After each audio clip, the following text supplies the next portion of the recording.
Sziasztok! Megvárom, hogy megérkezzetek.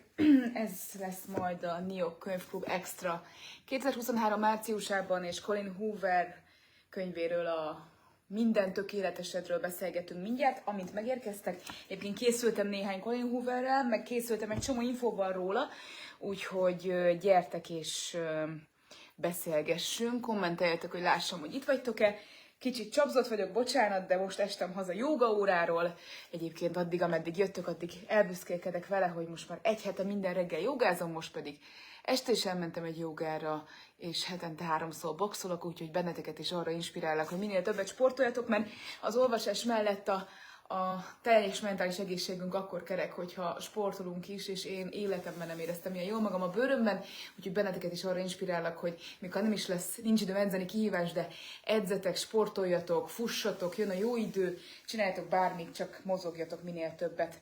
Szóval itt vagyok, hogy beszélgessünk veletek, és most már láttam a tabletet, erre vagyok mindenféle eszközzel, van egy tablet nekem jegyzetekkel, mert Colin Hooverről egy csomó mindent gyűjtöttem nektek, és szeretném ezeket elmesélni. Egyrészt hát nyilván ez az én valószínűleg nem sok olvasónak van ideje, kapacitása, kedve még az íróról egy csomó mindent olvasni, ez az én feladatom ilyenkor, úgyhogy egy csomó mindent gyűjtöttem nektek, és szeretnék a Colin Hoover jelenségről is beszélgetni. Terveztem egy videót, hát természetesen nem jutottam odáig, hogy ezt el tudjam készíteni márciusban, de ami később múlik, el fogom készíteni, de lehet, hogy akkor majd máshogy fogom csinálni, és picit több Colin Hoovert is olvasok, hogy teljes képem legyen róla, de mesélni fogok arról, hogy én mit gondolok egyáltalán Colin Hooverről és erről a jelenségről, és persze jó részletesen igyekszem kibeszélni veletek ezt a könyvet. Én egyébként ezt decemberben olvastam elő nektek, úgyhogy azért egy icipicit megkapott már az apró részletekben menően az emlékem róla, hiszen azóta vagy 5-6 könyvet elolvastam, és amúgy jobbnál jobbakat. De azért elkezdtem a héten angolul, itt van, össze lehet hasonlítani, hogy mi a... Na, basszus, lecsúsztak. Szóval mi a különbség a kettő között? Hát nem sok, gyakorlatilag igen, ha szemben mutatom, talán még jobban is látjátok. Szóval gyakorlatilag szinte ugyanolyan az angol és a külföldi borító. Hogy ez egy sajátságos megoldás a könyvképző, a kiadója részéről, hogy megtartja az eredeti címet, ami egy picit lehet, hogy zavaró, de igazából ez egy döntés, és amúgy nem biztos, hogy rossz döntés. Gyakorlatilag az angolon csak az All Your Perfects-et látod feliratként, vagy címként, és ugye az angolon, vagy a magyaron is rajta van, de ott van pici betűkkel, hogy minden tökéletesebb, és ezt csinálják gyakorlatilag az összes könyvnél, legyen szó a Regrettingről, vagy a Verityről, vagy ez még pont angol, úgyhogy ez nem, de itt van a másik könyv, amiről majd szintén szeretnék nektek beszélni, az It Ends With Us, és ugye itt van pici, hogy velünk ér véget, és gyakorlatilag ez is tökéletesen megegyezik a külföldi borítóval, úgyhogy egy picit szerintem azért okozhat zavar, de hát ha az olvasó, ha nem elég figyelmes, akkor csak bele kell lapozzon, és elég egyértelműen kiderül, hogy magyar vagy angol, lássuk be. Na, de most térjünk vissza picit Colinhoz. Hát szerintem nagyon sok nyíokos azért, lehet, hogy jött vele szembe Colin Hoover, de azért nem volt olyan nagyon durván Colin Hoover láz, sikerült ezt beroppantani, úgy látom azért az ország legnagyobb olvasócsoportjában is, mert hogy azóta mindenki Colin Hoovert olvas, és most már látom, hogy a közös könyvön túl egy csomó mindent elolvastatok, nagyon sok mindenki most ismerte meg a szerzőt, tök jó, hogyha rátaláltatok egy új kedvencre, vannak azért vele fenntartásaim, de ezekről fogok majd a későbbiekben beszélni, hogy szerintem mi a probléma Colin Hooverrel. Mondom ezt úgy, hogy egyébként tényleg én 2 regényét szeretem kifejezetten, másik 2-ben megpróbálkoztam és beletört a bicskám, de mondom, ezekről is fogok beszélni. Én ezt a 2-t kifejezetten szerettem, tehát az Ends With Us-t és a mostani közös könyvet, de szerintem szép sorjában haladjunk, először maradjunk a mostani közös könyvnél, meg egyáltalán Colin Hoovernél. Írjatok kérlek közben, és ahogy szoktam, el fogom olvasni az összes kommentet, és fogok, legalábbis megpróbálom minél többet elolvasni, és fogok reagálni. Tableten fogom nézni a kommenteket. Már látom, hogy ráadásul 50 komment van, hogy egy csomó komment már érkezik, úgyhogy mindjárt olvasom őket. Na, ami fontos, hogy most az elején beszélek a Colin Hoover jelenségről, meg hogy mit érdemes róla tudni, és aztán majd spoileresen beszéljük, szóval azok kedvék, akik most úgy találtak ide, vagy nem olvastak el a közös könyvet esetleg, azok is nyugodtan hallgathatják most még ezt a részt.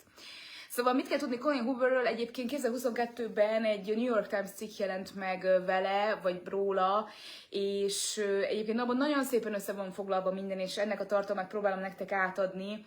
Ugye egészen felforgatta a könyvpiacot, van minden hónapban egy ilyen könyveladási statisztika, jelentés, és gyakorlatilag azon folyamatosan a top 10-ben minden műfajt tekintve 5 Colin Hoover regény folyamatosan ott van a top listán, ami szerintem egészen elképesztő. Én ma végignéztem ezt a listát, az első a Minden tökéletes, nem, az első az Ends with Us, aztán rajta van még 3-4 regénye, majd jön a tartalék, ugye a Harry Hercegnek a könyve, 1-2 mesekönyv, és még 1-2 könyv, szóval nagyon durva, hogy a most 2023 februári listán is Colin Hoover 5 könyve ott van a listán. Ami miatt megdöbbentő ez az egész, és ezt az egész nemzetközi könyves szakma is ilyen ámulattal fogadja és fogadta, hogy olyan szinte soha nem fordult még elő a könyvpiacon, hogy valaki egy, nem tudom, 5-6 évvel ezelőtti regénnyel kerül fel. Mert azért itt is erről van szó, hogy az Ends with Us, vagy hívjuk magyarul Velünk ér véget, az nem egy tavalyi könyv, nem egy idei könyv, és mégis fönt van gyakorlatilag az első helyen. Milyenek az oka? A TikTok gyakorlatilag egyfajta fenomén jelenségként, talán érthetetlen módon, valahogy a TikTok generáció megtalálta magának Colin Hoovert, és egy ilyen elképesztő láz lett. A New York Times cikk szerint, egyébként kicsit hibás a cikk, mert az időhatározó nincs benne, szóval nem tudom, hogy most milyen időszakra vonatkozik ez a statisztika, de azt írják, hogy gyakorlatilag 8,6 millió nyomtatott könyvet adott el csak Colin. Itt nem tudom, hogy egyébként ez most valószínűleg tavalyra vonatkozik, mert egyébként 25 milliónál tart. Értitek? 25 millió. Példány, tehát hogy úristen. Szóval, hogy 8,6 millió print könyvet, tehát nyomtatott könyvet adtak el valószínűleg tavaly többet, mint a Bibliából. Igen, hagyom, hogy ezt mindenki átértékelje magában. Szóval mit kell az előzményekről tudni? Először saját kiadásban adtak ki az első regényét, egyébként az a cím, hogy Szívcsapás, nem sokat hallani róla, de itthon is megjelent. 2012. januárjában, akkor 42 éves volt, $9 keresett óránként szociális munkásként, amikor hitt abban, hogy ő íróvá válik, megírta az első regényét, és gyakorlatilag Amazonra tették fel a fiával, 3 fia van, a férje teherautósofőr, volt, vagy most is az, bár szerintem ennyi pénz után már nem hiszem, hogy az. És gyakorlatilag nagyon boldog volt, amikor $30 befutott a jogdíjból, mert már is ki tudta fizetni a vízszámlát, szóval nem éltek túlságosan jó körülmények között. 7 hónappal később gyakorlatilag már a bestseller listán volt az első könyve, szóval itt nem arról van szó, hogy egyébként valamelyik kiadó találta volna meg őt, szerintem ez egy tök tanulságos sztori, hanem ő saját maga, jó, egyébként ez Amerika, tehát nem hinném, hogy egyébként Magyarországról ezt olyan könnyű lenne, vagy meg lehetne csinálni, de hogy ő ezt magánkiadásban adta ki, tette fel az Amazonra, és robbant be, mint az állat. 2012-3-at írunk, mondom, 7 hónappal később már New York Times bestseller listán volt a könyv, akkor már $50,000 keresett, úgyhogy fel is mondott, és a második regényét is megírta, ez a Szívcsapás 2, Visszavonuló, az egyébként a magyar címe, és ezután felmondott és teljes állású író lett. Mint mondtam, a TikTok miatt lett szupersztár, vannak is egyébként ilyen emlékezetes mondatok, tehát van egy ilyen tipikus ilyen TikTokos mondat, amikor egy fiatal lány azt mondja, és ez ki is emeli a cikk, hogy azt szeretném, hogyha Colin Hoover arcom vágna, vagy beboxolna egyet az arcomba, mert hogy az legalább annyira fájna, vagy kevésbé fájna, mint a könyvei. Szóval az egész generáció, meg egyébként a TikTok, meg egyáltalán azok a nők, általában amúgy fiatal, vagy akár egy picit idősebb, de női olvasók, azok nagyon rá tudtak hangolódni Colin könyveire, amelyek egyébként, ez is érdekes, hogy amikor valami nagyon-nagyon-nagyon nagy siker lett az elmúlt évtizedekben, Harry Potter, vagy nem is tudom mit hoz példának még a könyv, Twilight például, és sorozat lett belőle, azok általában egy típusú műfajban, egy műfajban íródtak, és Colin Hoover ehhez képest nagyon sokfélét hoz, és mindegyik könyvével gyakorlatilag ugyanúgy bestseller listán van, tehát van, ahol egy picit thrilleres, tehát ha jól tudom, pont ez a Verity, ez egy kicsit thrilleres, én ezt nem olvastam.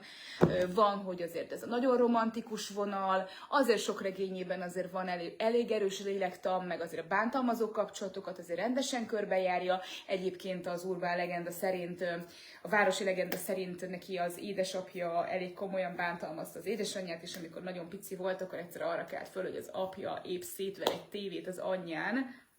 Tehát, na jó, és ezért valószínűleg azért ezeket az ilyen bántalmazó kapcsolatokat, meg ezeket az ilyen nagyon rossz mintákat, ezeket dolgozza fel magában is a könyvei által, úgyhogy nem feltétlenül légből kapott az, amikor például Velünk ér végetben egy elég komoly bántalmazó édesapa és másik szereplő is, nem akarok spoilerezni, van a könyvben, szóval ezeket azért hitelesen tudja hozni. Ami ugye a legkelendőbb könyve, ja igen, egyébként az van ide, azt írtam még ide föl, a családon belül ez a kábítószerrel való visszaélés, hajléktalanság, szegénység. Nehéz azért a könyvét kategorizálni, legtöbben azért a szex, dráma, felháborító cselekményfordulatok miatt éreznek addikciót a könyvei iránt. A legkelendőbb könyve, amit már említettem nektek, az Encvidász, mint mondtam, most is ott van a top 1-ben gyakorlatilag, és ebben az a nagyon durva, hogy 6 évvel ezelőtt jelent meg az Encvidász, és még most is gyakorlatilag az első a listán, ezt említettem, és 2021-ben került újra a listára, ami azt jelenti, hogy 21-ben a Covid alatt gyakorlatilag történt valami. Hát mi történt? Történt a bezártság, történt a TikTok, és történt egy nagyon érdekes dolog, amit most tudtam meg, hogy ő föltette ingyen. Ezt figyeljétek, ingyen elérhetővé tette Amazonon 5 könyvét. Szétszedték a rajongók, boldog-boldogtalan azt olvasta, micsoda marketing húzás. Ha belegondoltok, nyilván úgy, hogy már egyébként sok millió dollárt megkeresett, ez nem volt egy nagy vállalás, ugyanakkor egy tök érdekes gondolat, hogy nem tudom, hogy hányan mernék ezt bevállalni. A lényeg az, hogy jól sült el, ugyanis a rajongók egyrészt rengetegen lettek, még többen, másrészt a többi könyvét is elkezdték megvenni értelemszerűen, hiszen az 5-ön kívül, ja igen, fontos tudni, olyan 20 könyvet írt nagyjából, egészen döbbenetes. A Velünk kezdődik egyébként 2,5 millió eladott példánynál tart. Szóval, nyilván amúgy jól használja a közösségi médiát ő is, folyamatosan ilyen egyébként kicsit ostoba, én szerintem kicsit ostoba videókat tesz fel Instagramra, meg mindenhova. 3,9 millió követője volt, amikor a cikk íródott, tehát hogy azért ő maga, mint arc is egyébként elég nagy jelenség lett, és gyakorlatilag ez a hashtag Colin Hoover, ez a hashtag, hogy Colin Hoover, ez több mint 2,4 milliárd megtekintésnél tart. Tudjátok, hashtagre is lehet keresni mondjuk TikTokon. Szóval egészen elképesztő számok ezek szerintem. Nagyon sok mindenkinél, ami miatt én általában mindig szeretem ezeket a szerzőket, meg ezeket a jelenségeket, hogy lehet persze finnyáskodni, meg lehet a hype-ra kritikusan reagálni, meg persze nyilván én is el tudom mondani azt, hogy olvastam már jobb könyvet, sokkal jobb könyvet, mint Colin Hoover könyvei, viszont azt kell nézni, azt gondolom egy picikét, hogy milyen sok olvasó talál vissza a könyveinek köszönhetően az olvasáshoz, és itt is ez történik, szerintem itthon is, és egyébként külföldön is. Rengeteg női olvasó jelezte vissza, hogy ezzel tért vissza az olvasók táborába. Persze más kérdés, hogy ezek az olvasók aztán csak Colin Hoovert olvasnak-e, vagy elkezdenek nyitni más típusú irodalom irányába is, és esetleg megpróbálkoznak komolyabb munkákkal is, vagy legalábbis nem tudom, egy picivel talán, hát nem tudom, hogy fogalmazok, nem akarom degradálni, de egy picivel értékesebb irodalom irányába is elindulnak.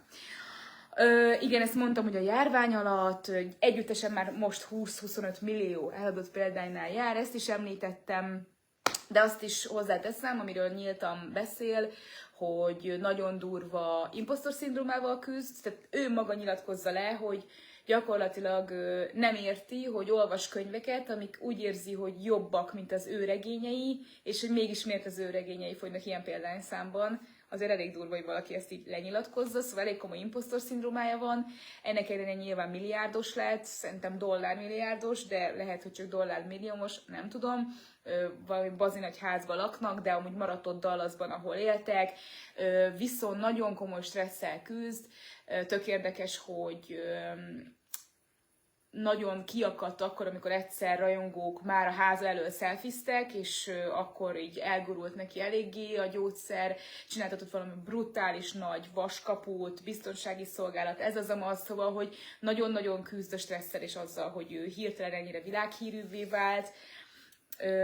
Ami még érdekes talán, hogy a Twilight nem a Twilight, hanem az E.L. James, a Szürke 50 árnyalatának a szerzőjével barátkozik, mert hogy nyíltan tehát hogy ezt el is mondják, hogy egymás társaságát kezdték el keresni, a Colin tényleg segítséget kért tőle, hiszen utoljára talán vele volt ilyen mértékű láz, hasonló zsánerben gyakorlatilag a Szürke 50 árnyalatának szerzője írt könyvet, aztán az lecsengett, de ott is legalább ekkora láz volt. Ugye azt megfülönsítették, és egyébként a Colinnak is a Velünk ér véget ért tudomásom szerint már csinálják, úgyhogy az is meg fog jelenni filmformában, úgyhogy gyakorlatilag ez a hullám, ez egy ilyen soha véget nem érős dolog, aztán lehet, hogy lecseng pár év múlva, de az tény, hogy most, jelen pillanatban az életünkben Colin Hoover egy fenomén jelenség, egy elképesztő jelenség, és ezért ilyen szempontból szerintem legalább ennyit érdemes róla tudni, és érdemes ismerni. Na de hogy mi a baj szerintem Colin Hooverrel? Kezdjem ezzel, vagy inkább azzal, hogy miről szól a könyv. Beszéljünk a könyvről egy picikét. Nem, elmondom, mi a baj szerintem vele. Szerintem az a baj vele, hogy teljesen lehetetlen férfi karakteré vannak. Tehát, hogy mindjárt elmondom ezt a sztorit azok kedvéért, akik egyébként nem olvasták még. Letehetetlen, tényleg, 2 napos olvasmány. Én azt gondolom, hogy ami nekem műszó volt nagyon sok éven keresztül, hogy így sok-sok kemény könyv után akartam valami kis felüdülést, és egyébként ez máig így van, bár megmondom, bevallom töredelmesen, bocsánat, hogy azért 8.-9. műszó után én már egy picit meguntam. Nem olvastam meg az új könyvét, most majd szeretném a New York Tali előtt elolvasni, de egy egészen picit én azért meguntam a műszót. Nagyon egy kaptafa szerintem. Kicsit nekem Colin Hoover ilyen szempontból egyfajta ilyen csere lehetőség, bár hozzáteszem, hogy megpróbálkoztam 2 könyvével is, és szerintem pocsék volt, úgyhogy letettem. A Maybe Someday is szerintem, de lehet, hogy nem, tudjátok, mindig elmondom, nem biztos, hogy a könyv volt rossz, én nem tudtam kapcsolódni hozzá, nekem gagyi volt a szerelmi szál, az, ahogy kialakult a cselekmény, és azt mondtam, hogy nem, come on, inkább letettem, és azt mondtam, hogy én ezt nem akarom olvasni, és így voltam a november 9-szer is, amivel kapcsolatban pedig nagyon nagy reményeim voltak, vagy ilyen reménykedtem, mert micsoda könyv lesz, mert hát mekkora ötlet, hogy ők minden hónap november 9-én találkoznak x éven keresztül, de egyrészt elszpoilerezte valaki nekem a fordulatot, egyébként egész nagy fordulatok vannak a könyvében, szóval, vagy a könyveiben, emiatt szerintem amúgy izgalmas lehet, meg sokan szerintem emiatt szeretik, ez az egyik titok. Viszont a november 9 is borzalmasan irreális volt, és akkor itt visszakapcsolódok a férfi karakterekhez. Szóval nincsenek ilyen férfiak. És akkor itt van a közös könyvünk, amiben a főszereplőt hogy is hívták, Graham. Szóval, hogy nincs, most nem akarok kiábrándultnak tűnni, de hogy érzelmi intelligenciában borzasztóan fejlett, rohadt sok pénzt keres, elképesztő munkája van, gyönyörű, és elképesztően jó az ágyban, és akkor még sorolhatnám, hogy mennyi pozitív tulajdonsága van, tehát gyakorlatilag tökéletes férfiakat alkot meg a könyveiben, és például erre a Graham az egyik legjobb példa. És aki, amikor már baj van, és megcsalja is, csak annyira csalja meg, tudjátok, hogy csak egy csók volt. Szóval, hogy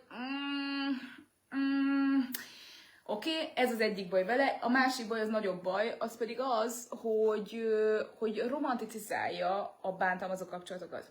Főleg az Ends with Us-ban, meg úgy szerintem általánosságban is, mert a november 9-ben is ez van, és szerintem a többi könyvében is, bár mondom igazán hiteles véleményt akkor fogok tudni mondani, hogyha majd elolvastam többet, de mivel most aktuális, ezért nem húzom az időt azzal, hogy ezt kimondjam, és ez pedig azért baj, mert hogyha felnőtt emberként én elolvasom, akkor egyébként mondom, nekem tetszett a mindkét könyv, ahogy ezt már többször is említettem.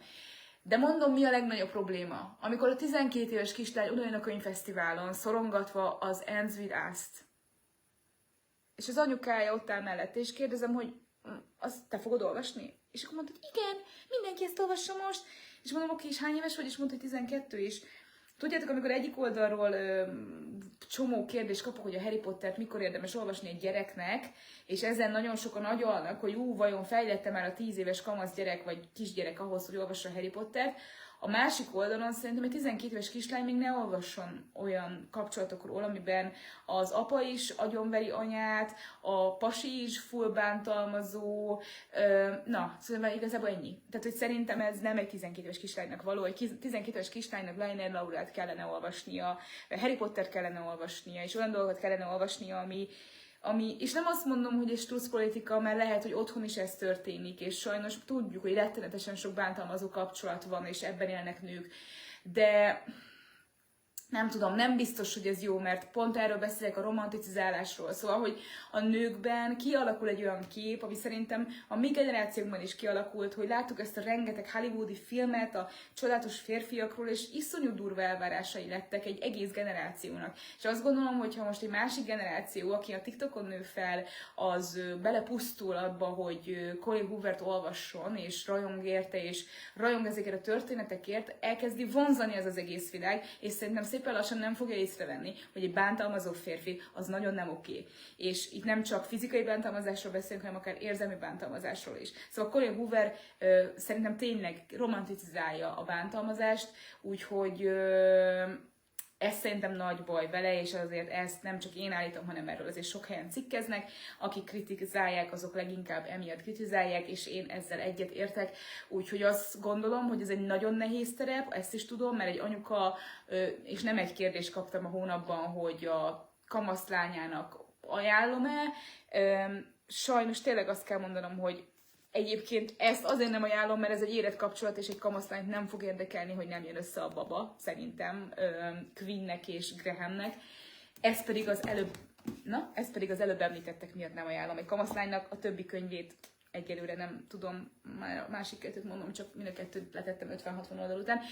Szóval az a lényeg csak, hogy azért nehéz terep viszont ez, mert hogyha egy kamaszlány legalább végre olvasni akar, és nem TikTokot nyomogatni, meg social médián fönt lenni, meg videójátékozni, akkor meg közben mit tegyünk? Tehát ilyen szempontból ezt is megértem, hogy nem lehet egy kamaszlánynak azt mondani, hogy figyú, ne olvasd. Egyrészt akkor is azt akarja olvasni, meg ez a trend most, meg ez a menő. Talán az lehet ilyenkor a megoldás, hogyha a felnőttként mondjuk van egy kamaszlányod, és azt látod, hogy ezt olvassa te, aki nézed ezt a videót, akkor legalább beszélgessetek róla, és egyébként olvasd el te is ezt a könyvet, és nézd meg, hogy mit olvas a kamaszlányod. És beszéltek arról, hogy nagyon nem oké az a kapcsolat, ami benne van. És mondom ezt úgy, hogy az Ernst Vidász azért jó szerintem, mert jó a feloldozás benne, és nem akarok spoilerezni ugye nagyon nagyokat, de hogy így van egyfajta ilyen gyógyír vagy megoldás erre az egészre, de ettől függetlenül szerintem egy kamaszlány nem elég érett ahhoz, egy 12-13 éves kislány nem elég érett ahhoz, hogy felfogja, hogy miről van szó ebben a könyvben. Na ennyi, bocsánat, remélem, hogy senkinél nem vertem ki ezt a biztosítékot. Én segíteni szerettem volna azzal, hogy ezt így elmondtam, és ne ész nélkül rajongjunk valamiért. Ugyanakkor tényleg tök szórakoztató, szóval egynek így tök jó olvasni, és olvassátok. Na miről szól ez a könyv? Szerintem azért nem fogják szeretni ezt a kamaszok, ellenben én nagyon szerettem, és nagyon szerettétek ti is, és úgy láttam, hogy a 30 feletti generáció, nagyon megtalálta a 30 feletti generációt, mert hogy ez egy életszerelemről szól már, és ennyiben szerintem a Colin is lehet, hogy tudatosan váltott, vagy ez csak arra utal, amit az elején mondtam nektek, tudjátok, hogy nagyon sok stílusban ír, van, ami thrilleresebb, van, ami nagyon ifjúsági szerelmes, van, ami bántalmazós, van, ami valami kábítószerrel való visszaélésről szól leginkább, és ez egy nagyon-nagyon más típusú könyv szerintem azok alapján, amiket láttam a többi könyvéből. Ugye két síkon játszódik, amit én egyébként nagyon szerettem, és megint úgy voltam vele, hogy wow, tök jó ötlet, nem egy nagy találmány, de akkor is jó ötlet, az akkor, amikor megismerkednek, és a most, a jelenlegi állapot, az akkor egy nagyon-nagyon fura szituációban ismerkednek meg. Nem szeretném spoilerezni azoknak, akik ugye, mondom, még csak úgy nézik ezt a videót, hogy nem olvasták el, majd mindjárt veletek kibeszéljük, hogy mit szóltatok az elejéhez, de Graham és Queen egy nagyon fura szituációban találkoznak egymással, és gyakorlatilag ott ki is derül, hogy miért ilyen fura a fordítása, a minden tökéletesed, miért így fordították a könyvet. Én egyébként az fontos elmondanom, hogy én amikor először megláttam, akkor megint tetten értem, hogy mennyire előítéletes tudok olykor lenni, mert azonnal mondtam, hogy Jézusom, milyen fordítás ez, hogy minden tökéletesed, mondom, ki az, aki így fordította le ezt a címet, És aztán az első fejezetben választ kapunk arra, hogy ez miért így fordítódott, úgyhogy nyilván kicsit szégyeltem is magam, hogy miért vagyok ennyire előítéletes, és szerintem amúgy zseniális az ötlet. Ugye ezért adtunk a Libertin könyvesboltban szerencsésütit hozzá azoknak, akik voltak annyira lojálisak, hogy nálunk vették meg a közös könyvet, vagy veszik meg a közös könyvet. Szerencsésütit adunk hozzá, mert hogy itt is annyi van, hogy szerencsésütit tör fel Quinn és Graham, és ebben szerepel az idézet, amiben a minden tökéletesen, mivel hogy ez egy kínai szerencsésüti, ezért ugye kicsit rosszul van fordítva az angol, vagy így rosszul van az angol nyelvtan megfogalmazva, és ugye ezért tök jól fordították magyarul is, hogy kicsit hibásan lett minden tökéletesen, ilyen picit érzett benne, hogy valami nem oké ezzel a címmel, de ezért, mert hogy van benne egy direkt nyelvtani kics, vagy ilyen hiba. És na, szóval igen, és a most, és egyébként nem jönnek azonnal össze, nem szépen lassan alakul a kapcsolatok, én nagyon bírtam, és amúgy az is nagyon tetszett a könyvben, hogy egy darabig az akkor érdekelt, és aztán jött az a pont, amikor a most már sokkal jobban érdekelt, hogy most mi történik, mert hogy mi történik most, az történik, hogy 5-6 éve együtt vannak már, nagyon nagy szerelem, és nem jön össze a gyerek.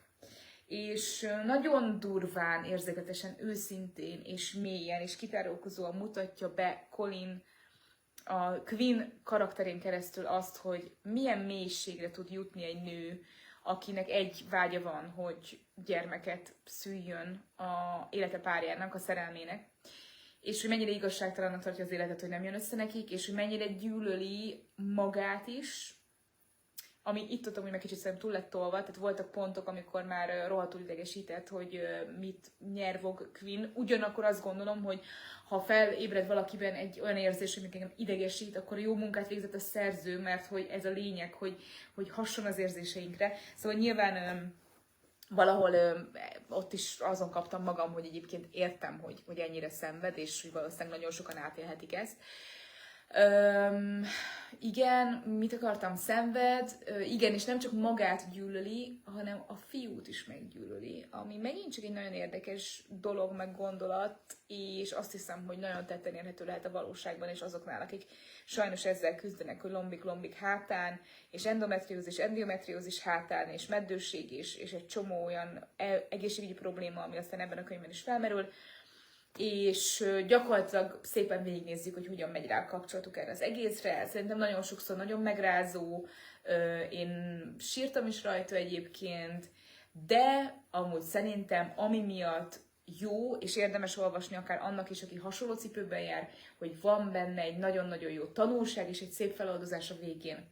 Feladozásról mindjárt beszélünk, azután, hogy spoileresnek kiálltam ki a beszélgetés folytatását, viszont a tanulságot, ezt mindenképpen elmondom azoknak is, akik nem olvasták el, hogy tényleg ordít, hogy a kommunikáció, az őszinte kommunikáció, a nyitottság, hogy szépen belecsúszik Colin és Quinn és Graham, olyan sok kitalált név van mostanában, amiket olvasok. Szóval, hogy Quinn és Graham belecsúszik abba, hogy nem beszélnek meg semmit egymással, főleg a nő nem akar vele beszélni. Az a klasszikus történik, amikor azt gondolja, hogy tudja, hogy a férfi mit gondol, és elkezdi gyakorlatilag eltávolítani tudatosan magát a férfitól, mondván, hogy akkor inkább legyen mással boldog, vagy akkor engedjék el egymást. És szerintem nagyon jól bemutatja azt, hogy ez az egész, hogyha amúgy őszintén kommunikálnának egymással, ami rohadt nehéz, de hát basszus, tehát hogy igazából olyan fura, hogy miért ennyire nehéz sokszor kommunikálni, és mindenki a saját kapcsolatára is nézhet, hogy az elején az emberek mindig nagyon őszinték, és aztán szép lassan egyre kevésbé lesznek egymással őszinték, és hogy ez rossz, hogyha ez menet közben elkezd elfogyni. És hogy ennek szerintem ez egy tök jó ilyen orvosi példája, hogy hova vezet, hogyha nem beszélgetnek már egymással, és a gondjaikról nem beszélnek pont egymásnak, mert mind a kettő fél, hogy a másikban mi történik. Szóval szerintem tanulságos és szép feloldás van a végén, úgyhogy emiatt is jó. Akkor innentől kezdve spoileres, úgyhogy az, aki nem olvasta, de szeretné, ezek után már megjött hozzá a kedve. Szerintem egyébként tegyétek ezt, remélem sokan nem fogtok most kilépni innen, de ha mégis, akkor sziasztok, innentől kezdve spoileres lesz. Szóval, az elején, ugye mit szóltatok ahhoz a részhez, aztán mindjárt nézem a kommenteket, mit szóltatok ahhoz a részhez, ahogy megismerkednek. Szerintem egy tök érdekes ötlet volt, és jelenet az, hogy ugye mind a kettő csalja a párja, és így találkoznak. amúgy tök durva, meg amúgy ötletes, nekem az úgy tetszett, olyan, wow, ez tök egyedi, és nagyon tetszett, hogy nem jöttek össze azonnal, hanem ugye eltelik idő, és aztán újra összetalálkoznak, és szerintem amúgy a Colin nagyon jól kelt hangulatot, szóval ezt úgy gondolom, hogy én át tudtam érezni azt elég jól, hogy egyébként mi lehet a csajban, és amúgy mi lehet a pasiban, és szerintem nagyon jó volt ez az ilyen vadász időszak, meg ez az egyáltalán, ahogy összejöttek, meg megismerkedtek. A mostban, ugye már azért ezt elmondtam, hogy szerintem ott azért nagyon durván szenved a nő, és nagyon, ja igen, és ott meg a feloldás a végén, azt akartam csak spoileresen mondani, aztán olvasok kommentet, hogy mit szerintem nagyon jó volt a végén ez a ládikás sztori, amire ugye egy idő után már mondjuk rohadt idegesítő volt, hogy utaltak, és mondom, derüljön már ki, hogy mi ez a ládika, mi van benne. Az egy kicsit ilyen idegesítő cliffhanger volt, de összességében meg amúgy tök jó ötlet volt, egy nagyon szép dolog volt ez az egymásnak levelek írása. Nekem van barátnőm, aki mondta, hogy ők a megpróbál férjét rábeszélni, remélem sikerül neki, hogy írjanak egymásnak ők is levelet, x évente, és tegyék el. És olyan szép volt ez a feloldás, hogy gyakorlatilag vissza tudtak térni, hát a fiúnak hála az őszinte kommunikációhoz, és gyakorlatilag meg tudtak menteni a kapcsolatukat azzal, hogy aztán ugye a végül is kiderül, hogy a lány ugye meddő, na az a rész nagyon durva, amikor kiderül, hogy ki is vették a méhét, ja Istenem, amikor rosszul lesz, ugye, és akkor beviszik a kórházba, és akkor fölébred, és boldog, hogy milyen durva, hogy amúgy hónapok ezelőtt olvastam, és emlékszem, hogy fölébredés, hogy ki van, hogy kiderül, hogy terhes volt, és akkor reménykedik, hogy akkor, de legalább akkor tudok teherbe esni, és mondják, hogy kivették a méhét. De gyakorlatilag soha nem tud már. És az, úristen, ez egy olyan gyomorszájonverés volt. Kicsit ez lehet az, amit a TikTokos csaj, tudjátok, amit beidéztem, mondott, hogy valaki csapjon már arcba, mert legalább az annyira fájna, mint ezek a könyvek. Szóval, hogy a végén ez tök jó volt. Más kérdés, és akkor itt megint előjön belőlem a szkeptikus, hogy nincs ilyen. Tehát, hogy így szerintem nincs ilyen.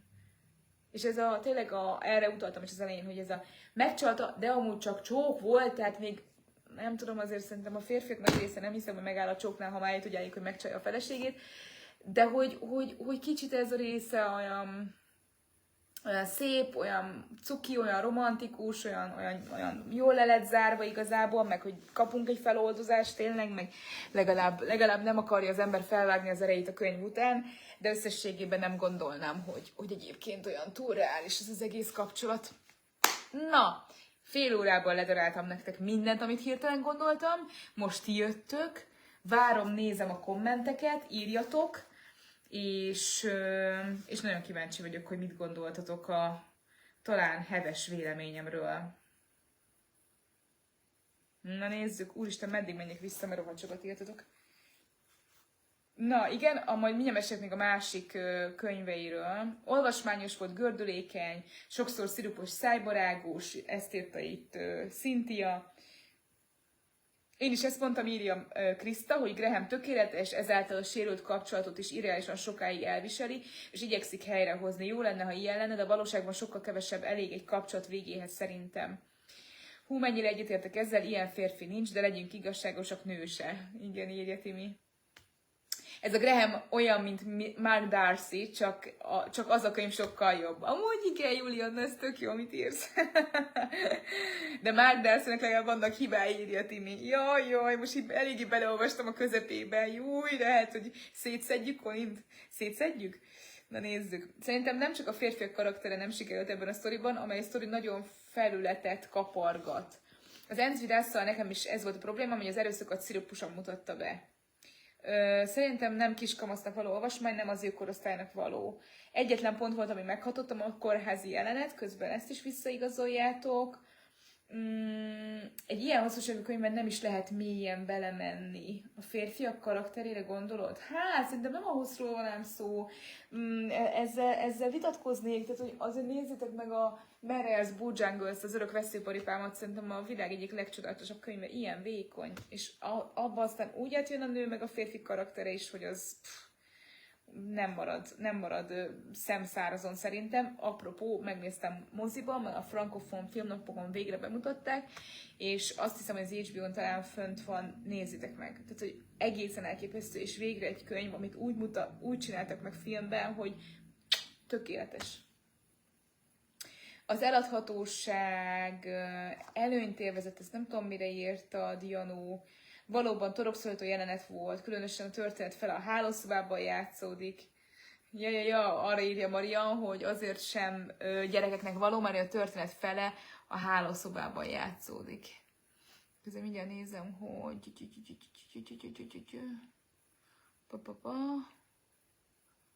Mindjárt nézem, jó. Igen, jaj, hol vannak a kommentek, eltűntek? Na, itt van. Igen, viszont vannak benne rohadt jó idézetek, nekem ez a kedvencem, ez tök jó, hogy idézitek, azért ezt is mondjuk el. Nincs olyan házasság, ami tökéletes lenne. Volt olyan, amikor ő adta fel a kapcsolatunkat, még többször előfordult, hogy én adtam fel. A hosszú házasságunk titka, hogy soha nem adtuk fel egyszerre. Ez egy tök jó gondolat, tök jó mondat, ezt mindenképpen Colin számlájára kell írni, hogy ez nagyon-nagyon jó. Igen, közben. Ja, és ezt is írta Alexandra, hogy ezért a mondatért érdemes volt elolvasni. Juliana írja, hogy valóban az volt a legdurvább, hogy mennyire elszomorította, hogy nem tudta, hogy terhes. Ha tudta volna, egy pillanatig legalább érezte volna a reményt, de egy pillanatot sem kapott abból az érzésből, hogy számára is lehetséges.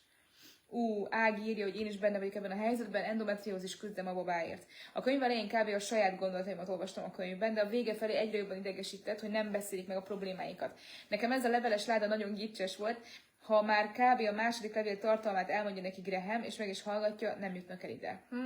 Igen, csak akkor nincs regény, de ebben igazad van. Igen, ezen a férfi karakteren végig érződött, hogy nő találta ki.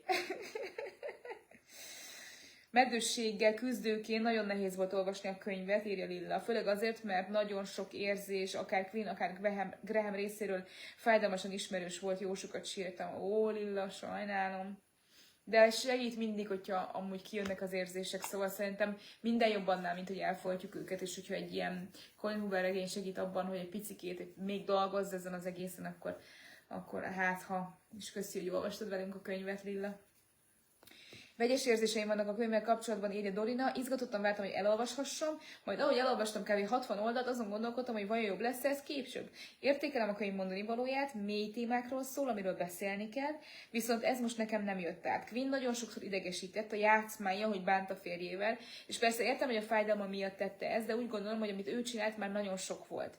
A túl sok erotikus rész miatt néha ponyvának éreztem. Az utolsó 100 oldalt jobban élveztem, ott mélyebbek voltak a beszélgetések, végre beszéltek a kimondott problémáikról is, és nagyon szurkoltam nekik végig, mert aranyos párnak tartottam őket. Összességében untam, és vártam, hogy túl legyek rajta, de a mély téma miatt nem volt hiába való, hogy elolvastam. Nagyon szép vélemény, Dorina, köszi szépen. Egyet is kell, hogy értsek vele. Számomra az volt érthetetlen, írja Anna, hogy évekig nem tudták megoldani a problémáikat a kommunikáció hiánya miatt, viszont végül Quinn mégis helyre jön. Nem igazán értettem, mi változott meg benne olyan hirtelen. Hát talán az, hogy talált Grahamhez, szerintem talán ez, nem?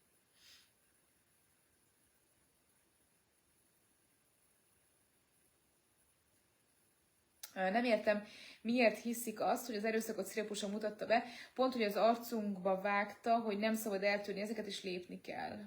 Egyetértek veled, plusz nagyon szépen árnyaltan mutatja be a bántalmazás. Na, várjátok, itt van valaki, aki írt nekem arról, hogy nem ért egyet. Na, nézzük. Én nem gondolnám, hogy a szerzőnő romanticizálja a bántalmazó kapcsolatokat. A főszereplő az elejétől fogva érzi, tudja, hogy nem oké, ami történik vele, és azt mutatja be az Ensvid Ász, hogy hogyan próbál ebből kimászni, és közben azt is, hogy ez azért nem olyan egyszerű szerintem. Egyetértek veled, szépen mutatja be a bántalmazás fajtáit, miért is nehéz kilépni ilyen párkapcsolatban. Abszolút, tehát erre is mondtam azt, hogy nem akarok spoilerezni, de ugye az Ensvid Ász nekem is azért tetszett, mert hogy egyébként egy jó, szépen bemutatja azt, hogy a lány, akinek az apja is bántalmazó, az aztán hogy csúszik bele, úgy észre se veszi bántalmazó kapcsolatba, és aztán most akkor egy pici spoiler, aki nem akarja, fogja be gyorsan a fülét, hogyan jön ki az egészből, de szerintem, hogyha több Colin Hoovert is olvasol, vagy olvastok, akkor összességében például november 9, igazából nem is az Ensvid Ásszal van baj, hanem a november 9-ben van ez, szerintem nagyon erősen meg, hogy nagyon komolyan romanticizálja ezt. Akkor, amikor olvastam, épp 6 hetes volt a babám, végig zokogtam, azért eléggé elfogult voltam akkor. Hála Istennek nem tudom, milyen lehet így küzdeni a babáért, de szörnyű lehet, a mondani valója miatt szerettem. A végre egy könyv, amit úgy csináltak meg filmben, hogy tökéletes, gondolathoz én most a Remény rabjait csatolnám. Olvastam könyvben, és most láttam a filmet is, csodás. De jó, köszi ezt az ajánlást. Mármint, hogy így láttam a Remény rabjait, csak nem olvastam sajnos.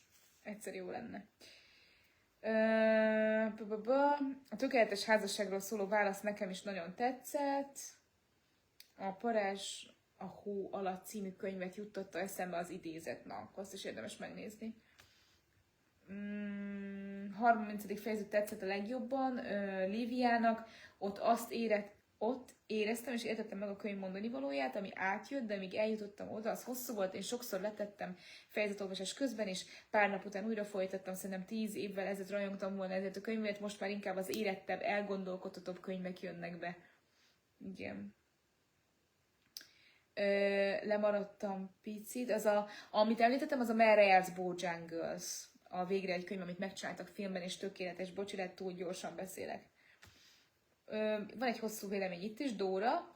Az eleje nekem tetszett, ötletes volt a találkozás, és romantikus történetnek megfelelő húzavona volt, és szerencsére nem volt olyan eltúlazva, viszont ahogy írták és említetted, Graham karaktere túl tökéletesre és életszerűtlenre íródott. Így kicsi elvette az izgalmat, és nehezebb volt beleélni magam a történetbe egy ilyen homályos, kidolgozatlan főszereplővel. Quinn pedig már bosszantóan igazságtalan volt. Ó, ez jó, hogy igazságtalan, amúgy igen, tényleg ezért idegesített engem is, mert az igazságtalanságon nagyon-nagyon föl tudom húzni magam. Persze, akinek arra van szüksége, görbetükröt tarthat, milyen fontos a kommunikáció. Reméltem, hogy a végére önkritikát gyakorol, és örülök, hogy ez megtörtént. Egy kicsit a helyére került az egyensúly. A téma nagyon fontos, és én főleg amiatt olvastam el, de bizonyos vonások kicsit ponyvás érzést hagytak bennem. Mindenesetre örülök, hogy erről írt, és annak is, hogy nem a várva várt happy end-del záródott a történet. Amúgy igen. Annyira jó volt, hogy Graham az út mellett büszkén mondogatta mindenkinek, hogy a felesége ki tudja cserélni a kocsi kerekét. Igen, az tök jó volt. Az elején is, amikor mondja, hogy ő ki tudja cserélni a vízcsapot, tök jó. Ezek amúgy szellemes részek benne, meg tényleg nem akarom lehúzni, mert egyébként én tökre szerettem ezt a könyvet, szóval ne értsetek félre, csak azért mondom a fenntartásaimat, és hadd mondjam el hozzá. Szerintem az, hogy megértette, ja igen, itt reagált Dorottya arra, hogy miért van az, hogy hirtelen helyre jött Quinn. Azt írja erre Dóra, vagy Dorottya, hogy szerintem az, hogy megértette Graham, valójában végig tudta, mi zajlik benne, csak ő épített köré falat. Igen.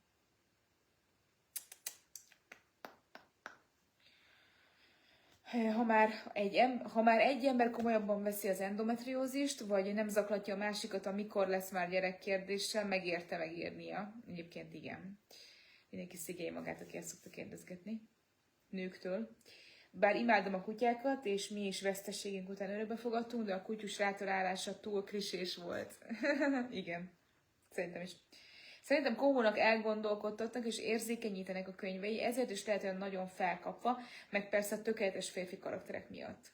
Az elején nekem sem tetszett, írja Flóra, a sok erotikus, szirupos, szenvedős jelenet, de a pozitív kommentek a csoportban alátámasztották, hogy ez egy valós, nem eltúlzott probléma, amit kívülről nehéz megállapítani, de onnantól, hogy komolyan vettem Finn érzéseit, és megértettem, tetszett a könyv, pláne feloldozás.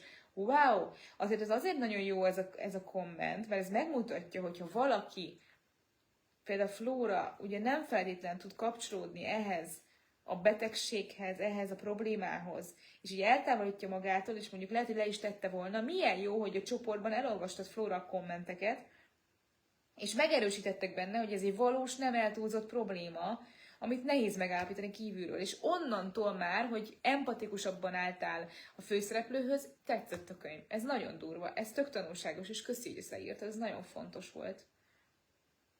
Meglepő számomra, hogy ennyire megosztó lett ez a könyv, nekem nagyon tetszett, Kohó rajongó lettem, mert a Verity volt az első tőle, nem vagyunk egyformák. Én nem gondolnám, hogy annyira megosztó, bár lehet, hogy aztán a kommentekben jobban ez van, csak még nem olvastam végig mindent. Én inkább láttam azt, hogy nagyon szerette mindenki, tehát hogy én úgy láttam, hogy mindenki oda van. Micsoda, Anita írja, spoiler, a könyv után a szereplők végül örökbe fogadnak egy kisfiút. Az utolsó oldalakon utal erre a szerző egy másik könyve kapcsán. Ez most, nem ez mi?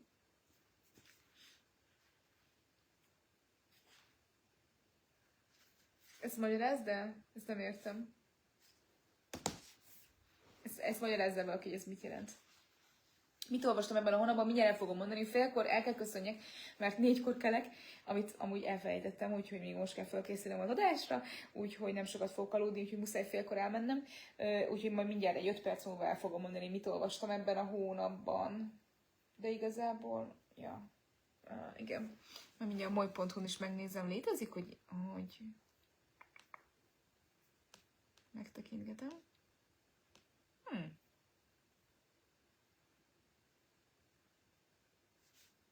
Mit olvastam március első felében?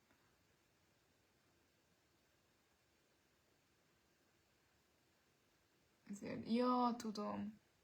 Tudom, mit olvastam. Mikor fejeztem be a Mazzantini? Ja, igen, jó, oké, megvan. Fogom tudni mondani mindjárt. Na, én tanárként a 6-os, 7-es lánydiáknaimnál láttam már Colin Hoover könyveket, tőlük kérdeztem, mennyire ajánlják nekem a NIOK közös könyvet, mert amikor belekezdtem, másnap eléggé elpirultak, mikor kérdeztem őket, miért szeretik ezeket a könyveket. Lényegében csak a hype miatt, de kértem az egy diákomat, hogy írjon a saját szemszögéből a kohó jelenségről, még várom a fogalmazást. Én sem ajánlom amúgy 16-17 év alatt, teljesen egyetértek veled, Ági. Egyébként férfiként jó volt belelátni abba, hogy hogyan küzd meg egy nő a meddősséggel. Örülök, hogy közös könyv volt. Úristen, de köszönöm, hogy férfiként és tanárként te ezt beírtad. Zseni vagy, köszi, nagyon jó vagy, és de jó, hogy itt vagy köztünk, ezer hála, Alex. És mennyire menő vagy már, hogy megkérted a diákodat, írj már utána nekem, hogy mit írt erről az egészről, és én is azt gondolom, hogy sajnos már ez a jelenség, ez létezik és van, és nem csak 16 évesek, hanem 12-3 évesek is olvassák. Valószínűleg nem fogunk tudni mit tenni vele, vagy ezt tudjuk tenni, amit mondtam is, hogy beszélgetünk erről az egész jelenségről velük is.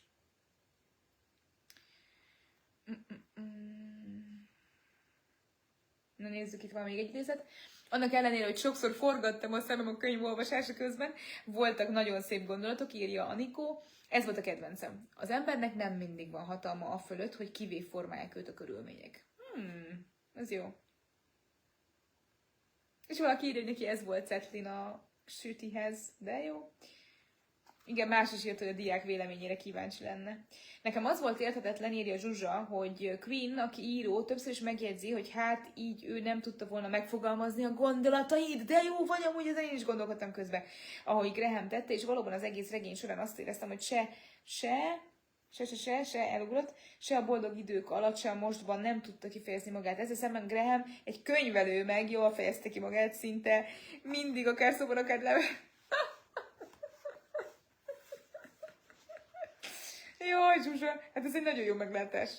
Nagyon jó vagy. Amúgy tényleg. Tehát, hogy ilyenkor kicsit na, tehát, hogy a karakterkidolgozás, meg ezek az apróságok azok, amik picit szerintem gagyiasítják, gagyi lesz, nem tudom mi a jó szó. És például, na, mindegy, értetek, mit akarok mondani, ebben is például a főszereplő nő neve, valami Lily Blossom, az angolban, azt nem is tudom, hogy folytatják el, és virágboltot nyit. Wow!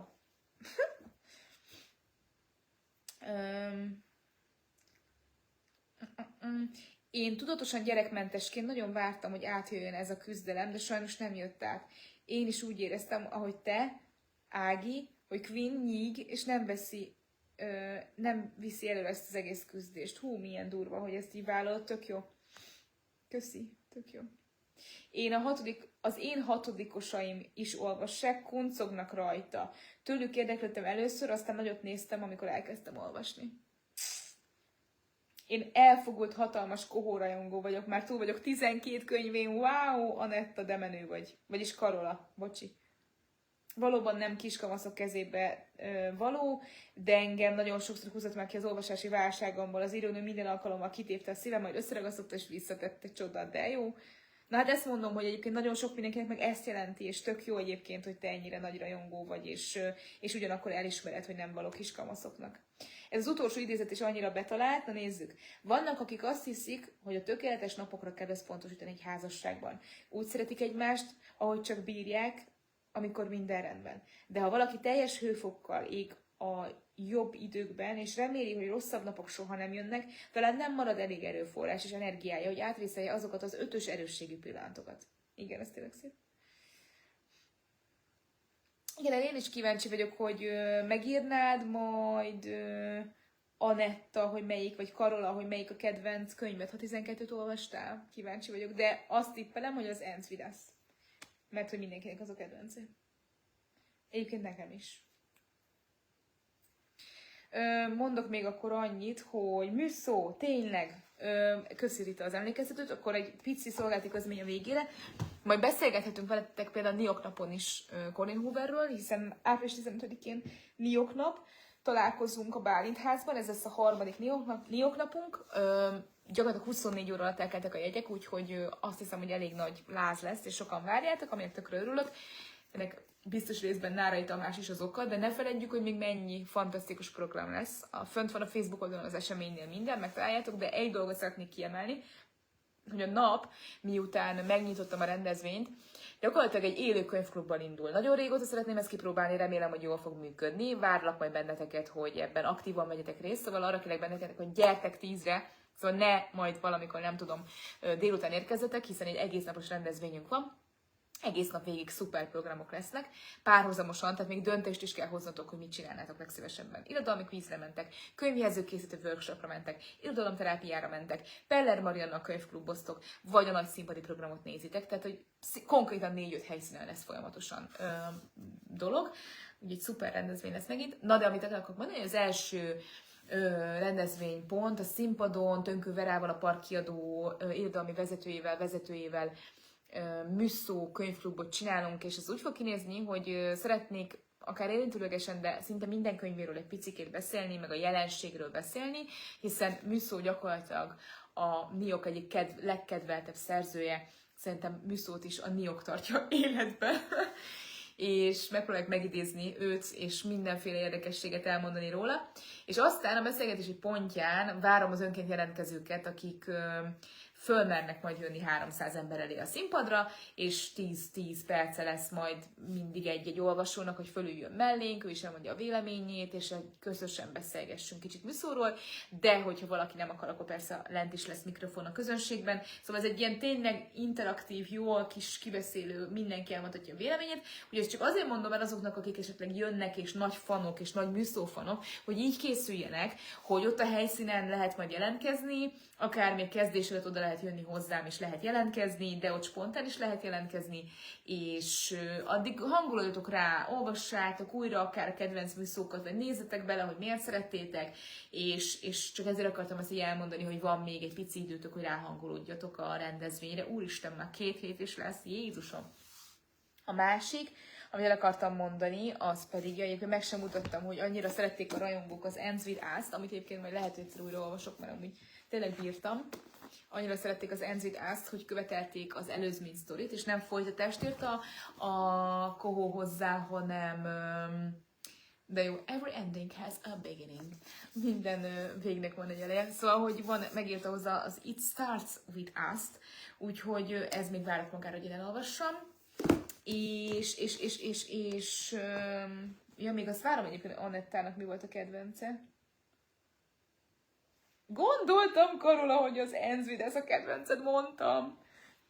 De a Berit is nagyon jó. Igen, a Beritit mondják még, hogy ez egy pici thrilleresebb, de hogy nagyon jó állítólag, aki egy kicsit thrilleresebb vonalra vágyik. Én megmondom, hogy nem vagyok egy nagy thrilleres, úgyhogy ezt így hamarabb olvasok egyébként ilyen romantikus regényt, mint thrillert. Én picit félős vagyok.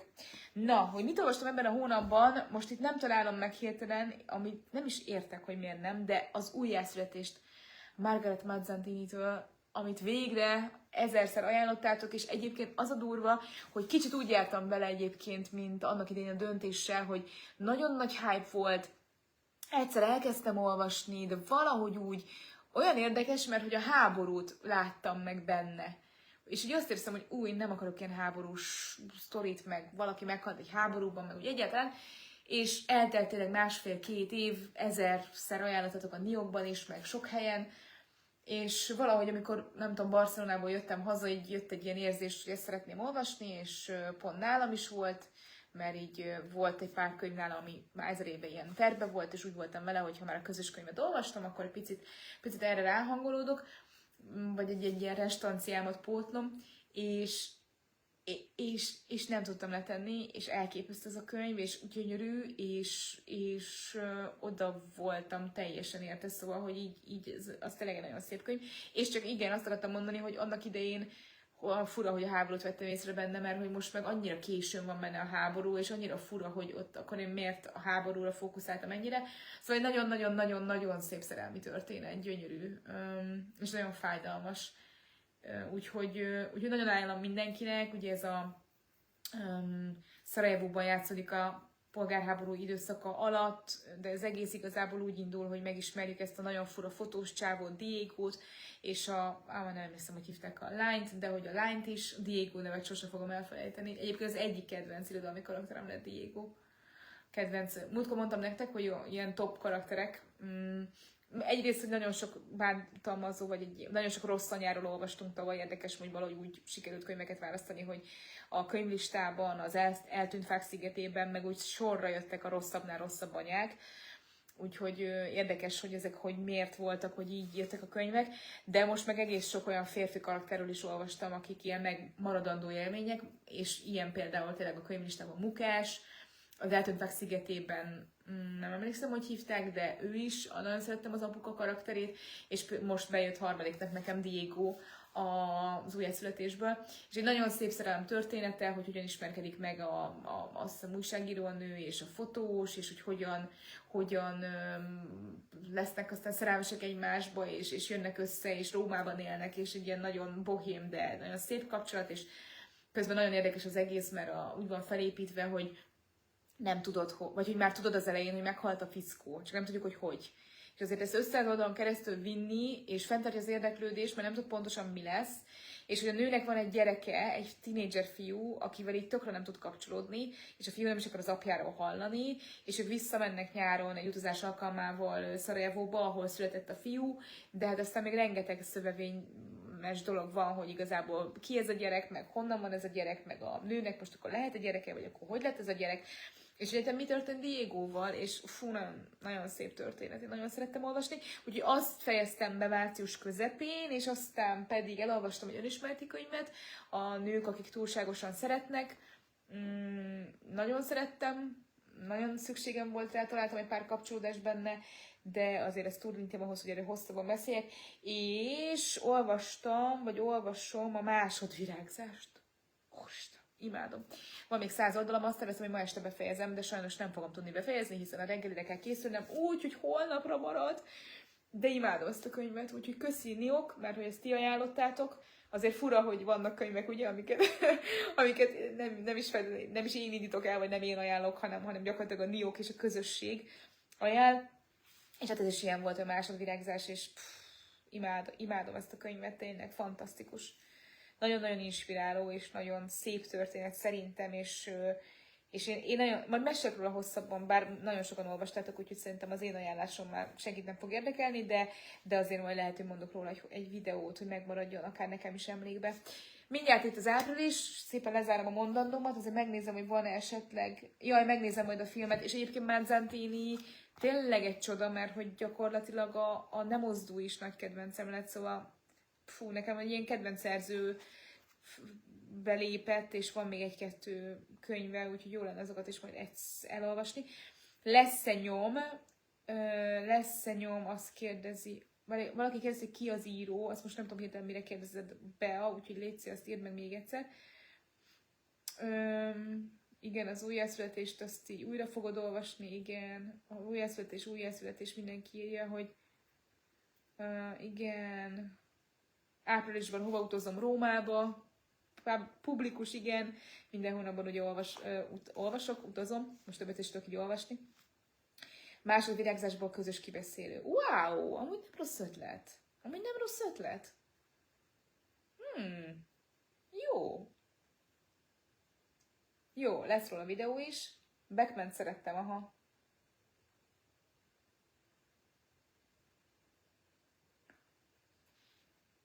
Jó, lehet, hogy akkor, ha befejeztem, jövő héten megpróbál. Az a baj, hogy eléggé telített a hetem, de megnézzük, hogy hát, ha belefér valamikorra. Jó, lesz nyom áprilisra a könyvhöz, nagyon más lesz, de remélem szeretni fogjátok, és na, várom, hogy találkozunk a NIOK napon, és találkozunk egy hónap múlva egy újabb kibeszélőben, majd megint itt vasárnap este. Remélem, hogy élveztétek ezt a kibeszélőt, és azért szerintem jó kis beszélgetésbe elegyedtünk, meg elegyedtetek. Talán egy kicsit most én hosszabban ragadtattam el magam, és beszéltem nektek a Colin Hoover jelenségről, de hát nézzétek ezt el, nekem nagyon belelovaltam magam, de remélem, hogy hasznos volt, és legalább egy-két embernek felhívtuk a figyelmét arra, hogy mondjuk ne feltétlen tínédzserek kezébe adja ezt a könyvet, vagy ezeket a könyveket, vagy legalábbis beszéljen az anya, meg az apa ezekről a dolgokról. És akkor Alex, várjuk majd a diákod véleményét, nekem mindenképpen küld el, létszik. Sziasztok, örültem, szép estét mindenkinek, puszi!